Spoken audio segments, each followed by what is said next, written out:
मंजिल मिलेगी एक दिन जरूर, हौसलों से पक्षियों के फैले ये पर बोलते हैं, जो रहते हैं शांत, जो जिज्ञासु सदा, जमाने में उनके हुनर बोलते हैं।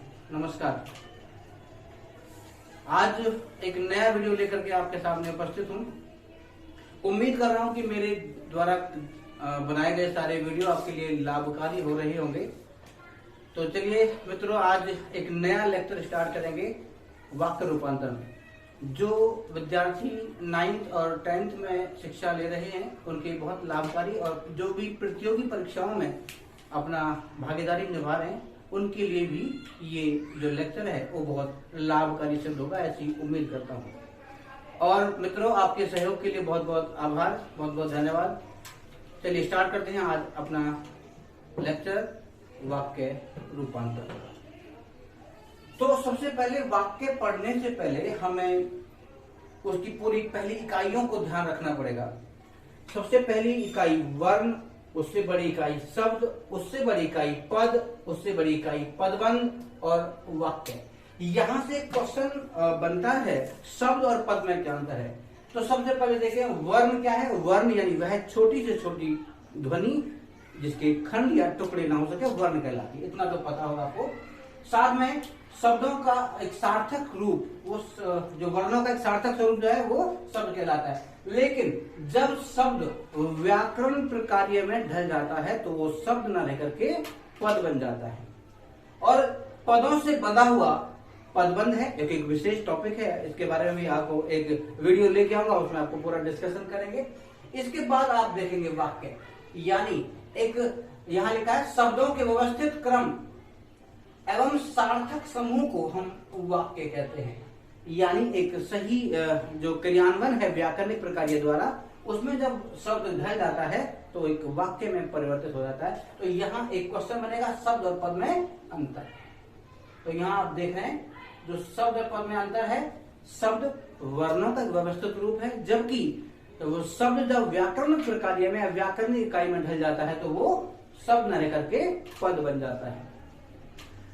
आगे देखिए, जैसे एग्जाम्पल लिखा है मोहन सड़क पर साइकिल चला रहा है।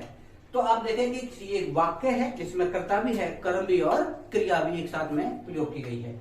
तो इसके आगे देखिए नेक्स्ट है वाक्य में कर्ता और क्रिया के आधार पर दो भाग होते हैं। पहला होता है उद्देश्य, दूसरा होता है विधेय। इसे आप दो अंग भी कह सकते हैं कि वाक्य के कितने अंग होते हैं, दो अंग होते हैं। पहला है उद्देश्य यानी कर्ता, और जो दूसरा है विधेय यानी कर्म। तो हम इसको वाक्य के दो अंग हैं, वाक्य के रूप 3 है। ये ध्यान रखिएगा, ये प्रश्न ये पूछ सकता है कि वाक्य के कितने अंग होते हैं, कितने घटक होते हैं। तो आप देखेंगे दो, एक होता है उद्देश्य यानी कर्ता और दूसरा होता है विधेय यानी कर्म। अब आप देखें तो हम यहाँ देखेंगे सिर्फ उद्देश्य। वाक्य में जिसके विषय में कुछ कहा जाए, यानी वाक्य में जिसके विषय में कोई बात की जाए, कुछ कहा जाए, उसे हम क्या कहते हैं, उसे हम उद्देश्य कहते हैं। जैसे रोमा कार चला रही है, तो हम इसमें कर्ता जो है वो है रोमा, तो इसको ही अंडरलाइन करेंगे, यानी रोमा क्या है, कर्ता है, यानी ये उद्देश्य है। आगे राधिका पढ़ रही है, तो यहाँ जो राधिका है वो काम कर रही है यानी कर्ता है, और इसका उद्देश्य है। इसी के साथ में और जो बाकी का अब से जो वाक्य का दूसरा भाग रहा वो उसका विधेय होगा। अब देखिए विधेय की परिभाषा जाने, तो विधेय क्या होता है, वाक्य में उद्देश्य के विषय में जो कहा जाए, यानी कर्ता के विषय में जो बात कही जाए उसे हम कहते हैं विधेय यानी कर्म। अमृता ने जीवन में अनेक सुंदर चित्र बनाए। अब आप देखिए अमृता ने जो परसर्ग है, कर्ता ने, क्योंकि कर्ता है और कर्ता के साथ में ने के उसका परसर्ग का यूज किया है, यानी इसको हम कारक विभक्ति कह सकते हैं, परसर्ग। अब इसको भी हमने छोड़ दिया, जबकि हमने किसके बारे में बात की, अमृता के बारे में बात की। क्या की है, जीवन में अनेक सुंदर चित्र बनाए। तो ये जो यहाँ से लेके यहाँ तक जो है ये उसका विधेय होगा, विधेय का विस्तार होगा। आगे है सोनल नाच रही है, तो सोनल करता है और जो नाच रही है उसका कर्म। ये ध्यान रखें, कर्म और क्रिया। इतना समझ में आ गया होगा। उम्मीद करता हूं कि उद्देश्य और विधेय में आपको कोई प्रॉब्लम या कोई परेशानी नहीं होगी। अब आएगा पद क्रम, बहुत इंपॉर्टेंट, बहुत वेरी वेरी IMP, इसको मैंने कर दिया, इंपॉर्टेंट हो गया। कि वाक्य रचना में पदक्रम यानी पदों का सही ढंग से क्रम जो है वो यूज किया जाए, वो बड़ा महत्वपूर्ण स्थान होता है। यदि व्यवस्थित क्रम का ध्यान नहीं रखा गया तो वाक्य अशुद्ध हो जाता है और अर्थहीन हो जाता है। यानी यदि हमने कर्ता, कर्म और क्रिया को यथावत तरीके से नहीं कहा तो वो क्या होगा, अर्थहीन हो जाएगा, यानी अशुद्ध हो जाएगा। तो ये है हमारा वर्ण, शब्द, पद, वाक्य और पदबंध। इसके आगे हमने वाक्य के 2 अंग आपको बताए। पहला अंग था उद्देश्य, दूसरा था विधेय। आगे है वाक्य के भेद। अब आएगा इसका अलग से, वाक्य के भेदों के 2 आधार पर बांटा गया है। एक होगा रचना के आधार पे और एक होगा अर्थ के आधार पे। रचना के आधार पे आपको वाक्य के सिर्फ 3 भेद मिलेंगे। एक होगा सरल वाक्य, जिसे हम साधारण वाक्य भी कह सकते हैं। सरल वाक्य है ये, इसको हम साधारण वाक्य कहें। दूसरा है संयुक्त वाक्य और तीसरा है मिश्र वाक्य या मिश्रित वाक्य। तो अच्छा, अर्थ के आधार पर इसके 8 भेद होते हैं। इसके बारे में जो है वो आपको आगे बताने जा रहे हैं। तो रचना के आधार पर सिर्फ 3 भेद हैं। उन तीनों भेदों को हम एक एक करके उनकी परिभाषा सहित जो है आपको आगे बताने जा रहे हैं। तो उम्मीद कर रहा हूं यहां तक आपको समझ में आ गया होगा। तो चलिए नेक्स्ट पेज पे चलते हैं, इसके अगला पेज पे। तो अभी हमने देखा कि रचना के आधार पे वाक्य के 3 भेद हैं। अब हम तीनों भेदों को उसकी परिभाषा और उसके एग्जाम्पल के साथ, उसके उदाहरण सहित देखेंगे और उसकी एक पहचान आपको मैं बताने की कोशिश करूंगा। देखिए, सबसे पहले सरल या साधारण वाक्य। एक ही बात है, ये देखिए, जिन वाक्यों में एक उद्देश्य यानी एक कर्ता, एक विधेय हो, यानी एक ही कर्ता और एक ही कर्म हो, उसे उद्देश्य और हम विधेय कहते हैं, उसे हम सरल वाक्य कहते हैं। जैसे रोहन साइकिल चला रहा है, तो एक एग्जाम्पल हमने लिया कि रोहन साइकिल चला रहा है, उसमें रोहन है कर्ता यानी उद्देश्य और साइकिल चला रहा है वो उसका विधेय। तो यहाँ हमने इसको बताया है कि एक उद्देश्य और एक विधेय, यानी एक साधारण वाक्य में एक उद्देश्य होगा, दूसरा उसका विधेय होगा, यानी एक कर्ता होगा और एक उसका कर्म होगा, उसे हम साधारण या सरल वाक्य कहते हैं। उसके बाद में आएगा दूसरा आएगा संयुक्त वाक्य। संयुक्त यानी कंपाउंड जो सेंटेंस है। अब देखिए, जिन वाक्यों में 2 या 2 से अधिक सरल वाक्यों को, 2 या 2 से अधिक सरल वाक्यों को या स्वतंत्र उपवाक्यों को, एक इंडिपेंडेंट जो वर्ड है उसको, वाक्यों को किसी समुच्चय बोधक अव्यय द्वारा, ये इसको समझ लेना चाहिए। जब हम समुच्चय बोधक अव्यय पढ़ रहे हैं तो हमें अव्यय की जानकारी हो। अव्यय के 5 प्रकार हैं। पहला प्रकार है क्रिया विशेषण, दूसरा प्रकार है समुच्चय बोधक, तीसरा है संबंध बोधक और चौथा है विस्मयादि बोधक और 5वां है निपात। ये 8th क्लास स्टैंडर्ड तक जो है आपने पढ़ा होगा। तो हम उसी का पार्ट कर रहे हैं, समुच्चय बोधक अव्यय।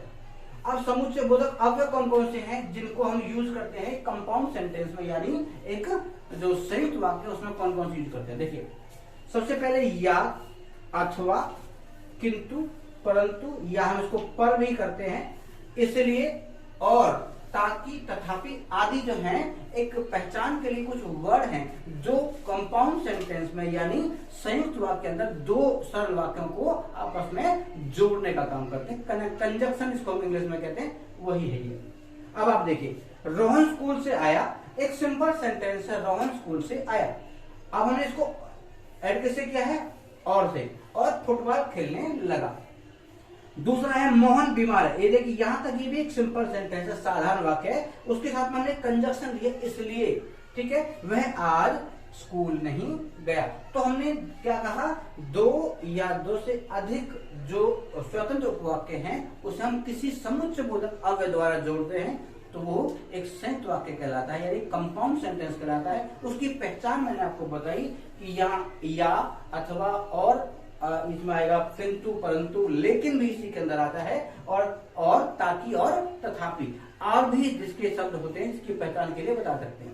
तो सिंपल, तो यह ध्यान रखें। आगे तीसरा जो टॉपिक है वो है मिश्रित वाक्य, मिश्रित या मिश्र वाक्य। तो वह वाक्य जिसमें एक मुख्य वाक्य होता है यानी प्रधान होगा, इसको हम प्रधान उपवाक्य कहते हैं, और जो दूसरा होता है वो डिपेंडेबल होता है यानी आश्रित उपवाक्य होता है, एक मेन और दूसरा डिपेंडेबल। आगे अब इसकी पहचान देखें, तो इसकी पहचान है कि, छोटी की, अगर आएगा क्योंकि, वो भी उसकी पहचान में है।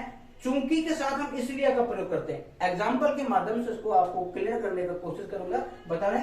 और एक होता है दोहरा उद्धरण चिन्ह, यानी हम इसको डबल इन्वर्टेड कॉमाज को भी लगाते हैं तो वो भी हमारा एक मेन होगा, दूसरा डिपेंडेबल। एक कहरा यानी सिंगल कॉमाज के अंदर भी आता है। आगे जब तब, जब सेंटेंस स्टार्ट करेंगे तो उसके बाद में कॉमा के साथ तब का प्रयोग करेंगे। जैसे ही वैसे ही, ये भी उसकी पहचान है। जो सो या जो और वह, और ज्यों ही और त्यों ही, ये शब्द हैं जो आपको पहचान बताएंगे कि ये मिश्रित वाक्य है। अब एग्जाम्पल के माध्यम से इनको हम पूरा स्पष्ट करेंगे, क्लियर करने की कोशिश करेंगे कि हर एक एग्जाम्पल को यानी इन वर्डों के माध्यम से आपको बताने का प्रयास करें कि हर जो वर्ड है वो किस किस एग्जाम्पल में फिट होता है। तो इसके आगे का अगले पेज पर आगे देखें मिश्रित वाक्य के एग्जाम्पल। क्योंकि अभी हमने सरल वाक्य किया, फिर संयुक्त वाक्य किया, अब मिश्रित वाक्य की तरफ से जो मैंने आपको पहचान बताई है उस पहचान के साथ में एक एक एग्जाम्पल को हम क्लियर करते चलेंगे, क्योंकि पहचान वाले शब्द ही हर एग्जाम्पल में आपको लगे हुए दिखाई देंगे। पहला है छुट्टियां हुई और हम नैनीताल आ गए। देखिए ये जो है ये पहचान किसी और की है, ये संयुक्त वाक्य अंदर आ रहा है, ध्यान देना। ये क्या है? संयुक्त वाक्य है, क्योंकि हमने एक एग्जाम्पल लिया। अब हम आएंगे आगे ही, जैसे देखिए ये दूसरा एग्जाम्पल जो ये संयुक्त वाक्य का एग्जाम्पल है, ये मिश्रित वाक्य का एग्जाम्पल नहीं है, ये ध्यान दीजिएगा। क्योंकि वहां मैंने सिर्फ एक ही लिखा था, इसलिए मैंने यहाँ पर कोशिश की है कि आपको कंजक्शन लगा के बताइए। दूसरा है जैसे ही हम घर से निकले वैसे ही वर्षा होने लगी। तो हमने बताया था आपको वैसे ही और जैसे ही, तो दोनों हमने यहाँ क्या लिख दिया, ये देखिए शॉर्टकट में लिख दिया, क्योंकि कॉमा के बाद हमने जैसे ही और वैसे ही का प्रयोग किया। इसका मतलब है कि ये मिश्र वाक्य के जो पहचान वाले शब्द है उसमें आपको मैंने बताया था। अब आएगा जब के साथ में तब। ये देखिए कॉमा से पहले, कॉमा कोई प्रायोरिटी नहीं है। कई बार एग्जामिनर जो है वो कॉमा से अलग करके प्रश्न जो है वो पूछ लेता है, तो आपके ध्यान में रखना चाहिए कि जब के साथ में अगर तब लगाया तो जो पहला वाक्य है वो प्रधान है, दूसरा जो है वो डिपेंडेबल है। तो कॉमा का प्रयोग जो है अपना आपका दिमाग में कर लीजिएगा, उसकी पहचान है। आगे देखिए चूंकि और इसके आगे इसलिए। मैंने आपको पीछे बताया था कि अगर चूंकि है तो ये क्योंकि ही, लेकिन अगर सेंटेंस की वाक्य की शुरुआत में आ जाए तो इसे क्योंकि नहीं लिखेंगे, हम लिखेंगे चूंकि। हेतु कारण क्या है? कारण हम बताएंगे। कारण क्या है? मोहन को पुस्तक खरीदनी थी, इसलिए कहा गया है वो बाजार गया है। तो ये देखिए अलग से इसको एग्जाम्पल लिखने की कोशिश की कि जो शब्द हमने आपको बताए थे उन शब्दों की पहचान के साथ वाक्य को कैसे फ्रेम किया जाए। आगे देखिए सभी माँ बाप चाहते हैं कि, ये छोटी जो की है ये यहाँ पर लिखने, देखिए ये एग्जाम्पल में थी। छोटी की यदि आती है तो आपको पता होगा कि ये मिश्र वाक्य के अंदर बता रहे। अब ये है दोहरा उद्धरण चिन्ह, दोहरा उद्धरण चिन्ह, ठीक है। ये दोहरा उद्धरण चिन्ह है, ये भी दोहरा है, यानी ये बिल्कुल दोनों सेम टू सेम है। अच्छा एक मैंने पहचान बताई, यदि हमने डैश लगाया तो कोमा का प्रयोग नहीं करेंगे, यदि कोमा लगा दिया तो डैश का प्रयोग नहीं करेंगे। दोनों एग्जाम्पल मैंने दिए हैं। तो महात्मा गांधी ने कहा था करो या मरो, ये जो नारा है जब क्विट इंडिया मूवमेंट चला था 1942 में, 1942 में, तो गांधी जी ने कहा था कि करो या मरो। सुभाष चंद्र बोस ने कहा था दिल्ली चलो। अब आप देख रहे हैं यहाँ पर डैश लगाया है, यहाँ पर कॉमा। अगर मैंने कॉमा लगाया तो डैश नहीं लगाएंगे, अगर डैश लगा दिया तो कॉमा का प्रयोग नहीं कर सकते, ठीक। आगे ज्यों ही और त्यों ही। ज्यों ही सूर्य उदय हुआ, इसको हम सूर्य उदय को अगर संधि में लिखे हैं तो हम इसको सूर्योदय लिख सकते हैं, ठीक। सूर्य उदय हुआ, क्यों ही कुहासा यानी कोहरा जो है वो छट गया या चला गया। तो ये मैंने 6 एग्जाम्पल से कोशिश, 5 एग्जाम्पल और एक एग्जाम्पल मैंने संयुक्त वाक्य दिया। इस एग्जाम्पल के माध्यम से मैंने बताने की कोशिश किया कि जितने भी शब्द मैंने आपको पहचान में बताए थे वाक्य की पहचान में, उन वाक्य शब्दों को हम वाक्य में कैसे फ्रेम करें, कैसे पहचान लें कि आपको। अच्छा कई बार क्वेश्चन जो है इस तरीके से पूछा जाएगा कि सरल वाक्य का संयुक्त वाक्य बनाना, संयुक्त वाक्य का सरल वाक्य बनाना या सरल वाक्य का मिश्र वाक्य बनाना। तो जितने भी पहचान के शब्द मैंने आपको बताए हैं उससे आप आसानी से वाक्य का परिवर्तन जो है वो कर पाएंगे। हाँ, जब इसका आगे जो नेक्स्ट वीडियो बनाऊंगा मैं, उसमें कोशिश करूंगा कि उसमें से एक्सचेंज करने का प्रयास करें, सरल से संयुक्त, संयुक्त से मिश्र वाक्य बनाने का प्रयास करेंगे ताकि आपको आसानी से समझ आए। तो उम्मीद करता हूं ये जो आपका आज का जो लेक्चर आपको पसंद आया होगा, क्योंकि ये था मेरा आज जो वाक्य रूपांतर, जिसको मैंने रचना के आधार पे आपको वाक्य के तीनों प्रकारों को सविस्तार बताया है। और बाद इससे अगली जो वीडियो होगी उसमें अर्थ के आधार पर हम वाक्य जो है वो लेंगे, क्योंकि अर्थ के आधार पे वाक्य के 8 प्रकार हैं। तो उम्मीद कर रहा हूं कि मेरा ये जो आज का लेक्चर आपको पसंद आया होगा, और मिलते हैं बहुत जल्दी एक नेक्स्ट वीडियो में। तब तक के लिए नमस्कार।